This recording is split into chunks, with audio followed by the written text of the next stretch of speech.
জার্মানির বিদেশমন্ত্রী নয়া সামরিক জোটের ইঙ্গিত দিচ্ছেন, সেই প্রশ্ন উঠছে। তিনি ইউরোপ ও ইউক্রেনের নিরাপত্তার জন্য ইউরোপের যৌথ সামরিক বাহিনীর কথা বলেছেন। এতদিন ন্যাটো বা নর্থ আটলান্টিক ট্রিটি অর্গানাইজেশনই ছিল আমেরিকা এবং ইউরোপের সামরিক জোট। সেই ন্যাটোর ওপরে কি ভরসা হারাচ্ছে ব্রিটেন ও জার্মানি? আমরা এই নিয়ে কথা বলবো। আশিস চট্টোপাধ্যায় আমাদের পলিটিক্যাল এডিটর সরাসরি নিউজ রুম থেকে রয়েছেন। আশিস দা, জার্মানির বিদেশমন্ত্রী একটু আগে যে বিবৃতি দিয়েছেন, যে বিবৃতি কলকাতা টিভির হাতে রয়েছে, সেখানে তিনি বলেছেন যে ইউক্রেন এবং ইউরোপের নিরাপত্তার জন্য ইউরোপীয় যৌথ সামরিক বাহিনী গড়ে তোলা দরকার। এই দরকারের কথা তিনি প্রকাশ্য বিবৃতিতেই বলেছেন। এখন এই বিবৃতিটি কাছে আসার পরেই এ নিয়ে নানান প্রশ্ন উঠতে শুরু করেছে আন্তর্জাতিক বিশেষজ্ঞ মহলের।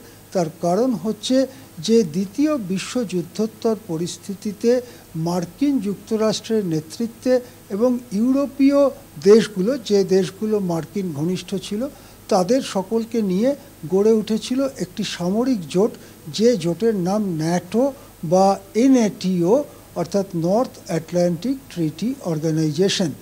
এই জোটের মধ্যে 32টি দেশের মধ্যে দুটি মাত্র আমেরিকা মহাদেশের, উত্তর আমেরিকা মহাদেশের। একটি হচ্ছে মার্কিন যুক্তরাষ্ট্র, অপরটি হচ্ছে কানাডা। বাকি সব দেশই ইউরোপের দেশ। প্রথমে যখন গড়ে উঠেছিল এই সামরিক জোট, তখন তার সদস্য সংখ্যা কম ছিল। পরবর্তীকালে সমাজতন্ত্রের অবসানের পরে পূর্ব ইউরোপের অনেক দেশও এই জোটে যোগ দিয়েছে এবং এটাই এখন পৃথিবীতে সবথেকে বড় সামরিক জোট। কিন্তু এই নেটো প্রধানত নির্ভর করে মার্কিন সাহায্যের ওপরে। বিপুল পরিমাণ মার্কিন টাকা এবং মার্কিন সমরাস্ত্র, সে যুদ্ধবিমান, কামান, বোমা, বন্দুক, গুলি এবং সৈন্য রাখার খরচ, সব কিছু ব্যাপারেই মার্কিন যুক্তরাষ্ট্রই প্রধান চাঁদা দেয় এবং অন্যান্য ইউরোপীয় দেশগুলো চাঁদা দেয়। তাই দিয়ে নেটো চলে।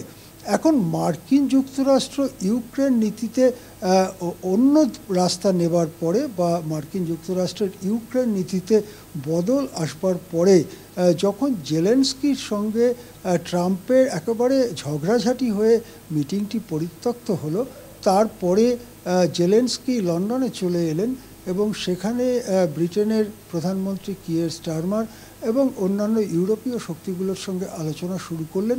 সেই পরিপ্রেক্ষিতে হঠাৎই জার্মান বিদেশমন্ত্রীকে বলতে শোনা গেল যে ইউরোপের যৌথ সামরিক বাহিনী দরকার। ইউরোপের যৌথ সামরিক বাহিনী মানে তাহলে কি? আমেরিকা যে নেতৃত্ব দিচ্ছে ন্যাটোতে, সেই সামরিক জোটের ওপরে ভরসা হারাচ্ছে ব্রিটেন, জার্মানির মতো বড় অর্থনৈতিক শক্তিধর এবং সামরিক শক্তিধর দেশগুলো। তাহলে কি নেটো ছেড়ে বেরিয়ে আসবার ইঙ্গিত পাওয়া যাচ্ছে? যদি ইউরোপের বড় দেশ, বড় মানে অর্থনৈতিকভাবে শক্তিধর দেশগুলো নেটো ছেড়ে বেরিয়ে আসে, তাহলে নেটো তো আগের চেহারায় থাকবেই না, বরং নেটোর পাশাপাশি আরও একটি সামরিক জোট গড়ে উঠবে, সেটা হচ্ছে ইউরোপের যৌথ সামরিক বাহিনী। সেক্ষেত্রে সামরিক শক্তি কিন্তু নানানভাবে ভেঙে যাবে, আগের পৃথিবীর চেহারাটা আর থাকবে না। একদিকে যেমন নেটো থাকবে, সে ছোট হয়েই থাকুক বা যেভাবেই থাকুক থাকবে, কেননা তার নেতৃত্বে মার্কিন যুক্তরাষ্ট্র আছে এবং তারা মহাশক্তিধর দেশ। অন্যদিকে ইউরোপের যদি যৌথ সামরিক বাহিনী হয়, তাছাড়া রয়েছে রাশিয়ার সামরিক শক্তি এবং এশিয়ার মধ্যে সবথেকে বড় দেশ ভৌগোলিক দিক থেকে চীন, সেটাও অর্থনৈতিকভাবে সামরিকভাবে বড় মহাশক্তিধর দেশ, তাদেরও থাকবে সামরিক শক্তি। সব মিলিয়ে এইভাবে কি 4-5 ভাগে ভাগ হয়ে যাবে বিশ্বের সামরিক জোটগুলো এবং সামরিক শক্তি? সেক্ষেত্রে কে কার পক্ষে থাকবে, কে কার বিরুদ্ধে যাবে? এমন পৃথিবী কি আসতে চলেছে যেখানে মার্কিন যুক্তরাষ্ট্র, রাশিয়া এবং চীন কাছাকাছি চলে আসবে এবং গোটা পৃথিবীর ওপরে কর্তৃত্ব ফলাতে শুরু করবে, আর অন্যদিকে ইউরোপ, এশিয়ার দেশগুলো সেই কর্তৃত্বের সামনে আত্মরক্ষার ভূমিকায় চলে যাবে? এই রকমই কি পৃথিবীর ভবিষ্যৎ? নানা প্রশ্ন তুলে দিচ্ছে।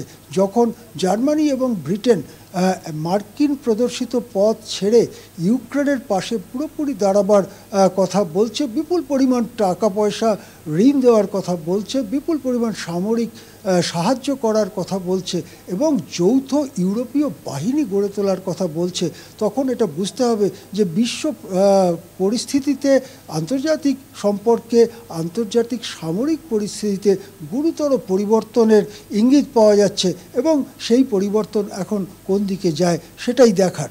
হ্যাঁ, অবশ্যই আমাদের নজর থাকবে সেদিকেই। আপাতত ধন্যবাদ জানাবো আপনাকে। আশিস চট্টোপাধ্যায়, আমাদের পলিটিক্যাল এডিটর, আমাদের সঙ্গে ছিলেন সরাসরি।